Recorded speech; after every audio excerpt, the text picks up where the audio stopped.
Thursday, August 6th. Today, 911 million SpaceX shares became sellable, the moment the whole market had been bracing for. Here's what actually happened, and the two lessons buried inside it. Start with what we said yesterday, because it matters. SpaceX fell 13.6% on Wednesday, front-running this exact day. CNBC's headline that morning warned the stock could face further pressure as the first batch of shares unlock. Today, it rose 6.1%. This is the most useful kind of market day, the kind that corrects you. The verdict, up 6.1%, closing at $114.92. That is the single best day SpaceX has had since its post-earnings collapse, and it happened on the exact day the supply was supposed to crush it.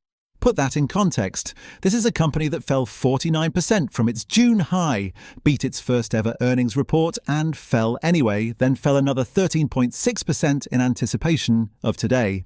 Today was the first day in weeks the sellers simply ran out.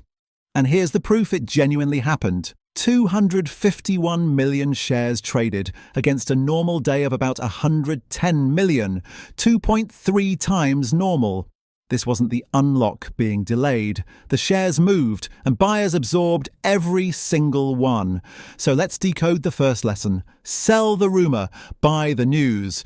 Markets discount known future events. That phrase means the price already contains what everyone expects. Sellers who fear a date sell before it arrives, so by the time the date actually lands, the selling is finished. The event then removes uncertainty instead of adding it. Think about what a lockup expiry actually is. A promise insiders made not to sell for a set period after listing. Everyone can read that date months ahead. So buy the news isn't optimism, it's arithmetic about who is left to sell.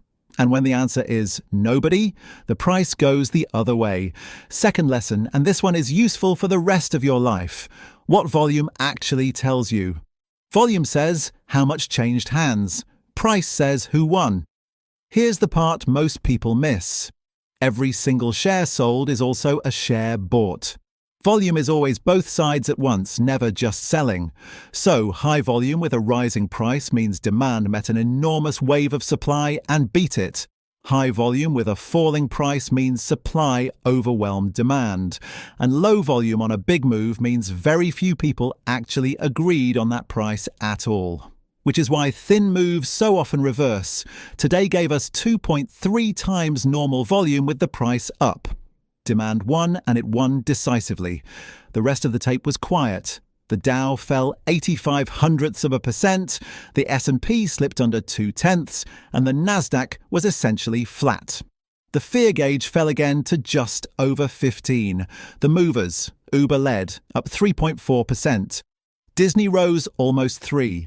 Microsoft added 2.5%. On the other side, Boeing dropped 3.3% and Salesforce fell 3.2%.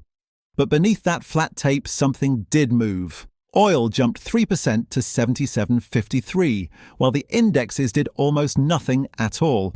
This is worth internalizing. 3 quiet index numbers can hide an enormous amount of movement underneath. Energy rose, industrials fell, and money rotated between them. And because those two roughly cancelled out at the index level, a glance at the S&P would tell you nothing happened today.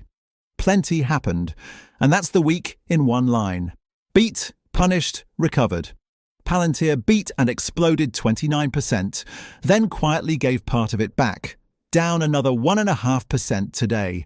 AMD beat and fell 9.5% after hours, held that loss the next day, and has now steadied up 1.5% today.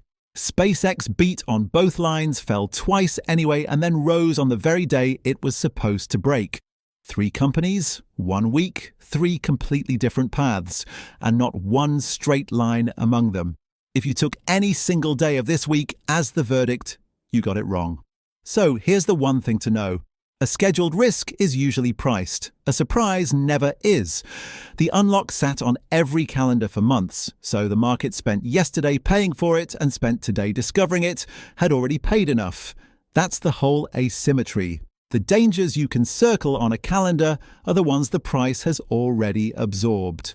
The events that genuinely move your money are the ones nobody scheduled, and no amount of watching the calendar will prepare you for those. Prices from Thursday's close. Back tomorrow. After the bell.